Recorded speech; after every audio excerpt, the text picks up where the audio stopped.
5 WrestleMania rumors leading into the biggest WrestleMania of all time, WrestleMania 40 in the city of brotherly love, Philadelphia.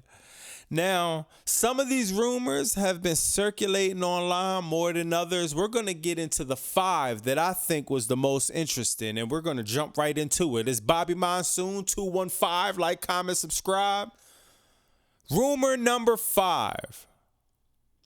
MJF from AEW will be making an appearance at WrestleMania 40. Is it fact? Is it fiction? I mean, we don't know. Maybe I'll give Paul Levesque a call, and that's I ain't got Paul's number, but I wish I knew the answer to that. My prediction, my educated opinion will be there's no way in hell MJF is showing up to WrestleMania night 1 or night 2. He won't be at the Raw after that. He won't be at the SmackDown before that. Of course, if he shows up, I'll look like a fool and y'all could troll me in the comments. But I just think it's a very low possibility MJF is showing up. Now, I know it's people out there that thinks it makes sense. He's been off AEW television. He's been treating the injury. The injury isn't a work from what I'm hearing. And when he makes his return, it'll be back on AEW. Now, if there is a possibility, if there is a chance, if it actually happens where MJF makes an appearance at WrestleMania 40, that will be a humongous blow to the AEW programming.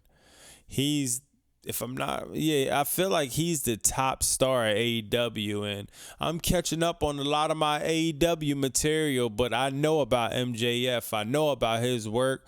I was tuning in and out to the Demon story they had, and I like MJF. I like him on the mic. I like his work, and I would love to see him in WWE and see him with a machine like the WWE behind him. We're going to have to see if that's going to come in fruition this weekend. Rumor number 4. Roman Reigns walks out WWE Undisputed Champion at night 2. Man. I mean, I'm sorry. Even though I kind of want it to happen because I like to see a bunch of people pissed off, there is probably majority of, it's like 40% of me wants it to happen. The other 60%, I really want to see Cody finish his story. I really want to see Cody put the company on his back and usher in this new era. Like right now, I keep calling it the Netflix era. I don't know what we're gonna name this era, but this is a new era of WWE we're in. There's no Vince McMahon. And man, it sounds even weird saying that, but it is what it is. It's 2024, and I like the trajectory that WWE is going in, and I think Cody Rhodes need to be the one that ushers in that new era. I love what Roman did. Roman carried it out, and he's one of the greatest champions of all time. I just think it's time to let it go. Now, if he does win, I think that will be the craziest curveball to ever throw. And trust me, if he wins, I'm not coming on here complaining about that outcome because it's going to be very few times in wrestling that you're going to have the opportunity to throw such a curveball at everyone. With that being said, I highly expect for Cody to be winning night 2. And just like Cody said, if he doesn't win night 2, that's great. We'll see Cody Rhodes at SmackDown commentary taking Wade Barrett's position. We're on 3. Rumor number 3.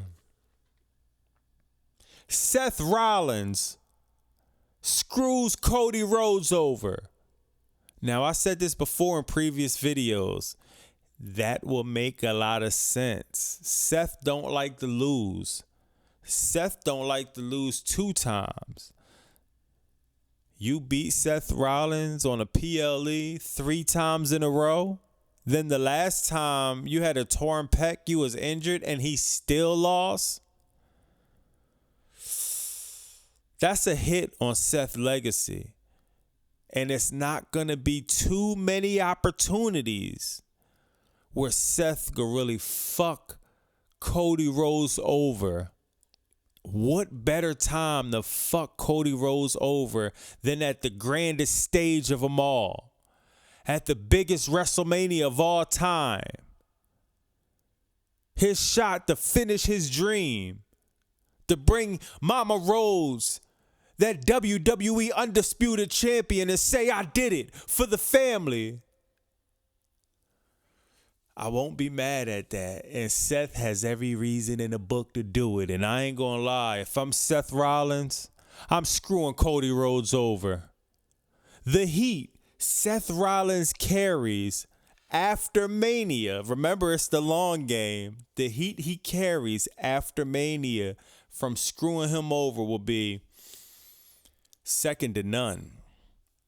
Now, the only problem with that is if he screws him on night 1, night 2, he has to face Drew McIntyre, and that could be a little bit, it just looks a little bit weird. I don't know. I feel like if he's going to screw him over, he should screw him over when it's Bloodline rules and no one sees it coming. And I feel like they planted that seed for him to get screwed over too, but we're really going to have to wait and see how that plays out.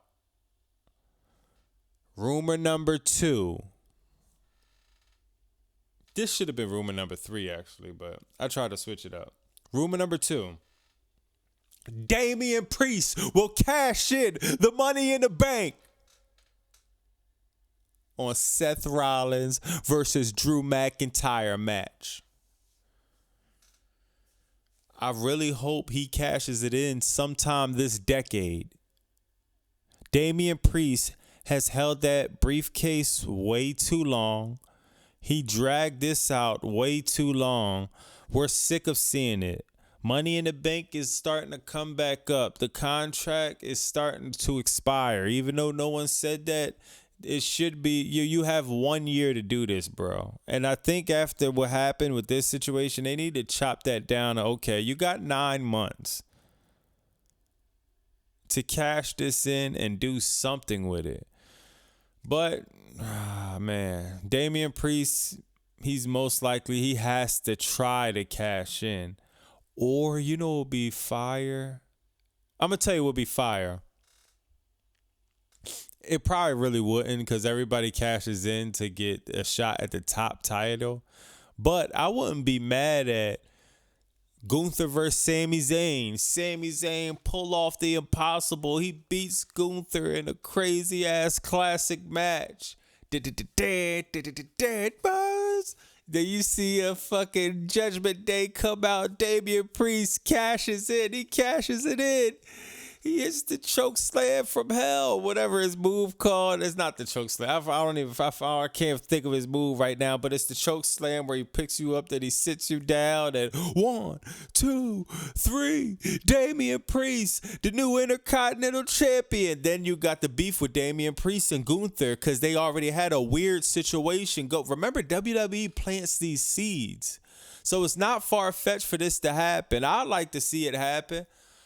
I'm 50-50 on that. I would like to see it happen. I also would like to see Sami Zayn, have a feel-good moment at WrestleMania and overcome the big bad wolf Gunther, the ring general. And I also would like to see the ring general continue his historic Intercontinental reign. Rumor number 1. This is one of the rumors that's been speculating on the internet. This is probably the top rumor right now.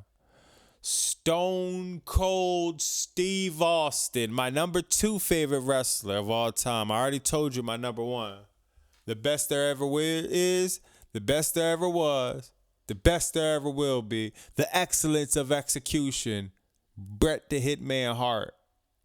Stone Cold Steve Austin from the south of Texas is number 2. Stone Cold and John Cena interfere in the match to help Cody Rhodes win on night 2 when it's Bloodline rules. Because night 1, there's no fucking way in hell Cody and Seth win. It's just no way. Rock isn't losing night 1. He might give you night 2. He might give you night 2. He ain't giving you night 1. Not after being gone for 12 years.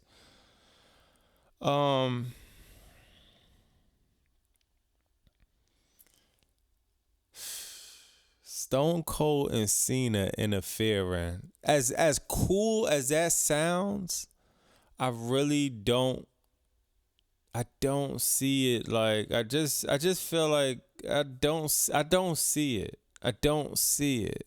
I'm sorry.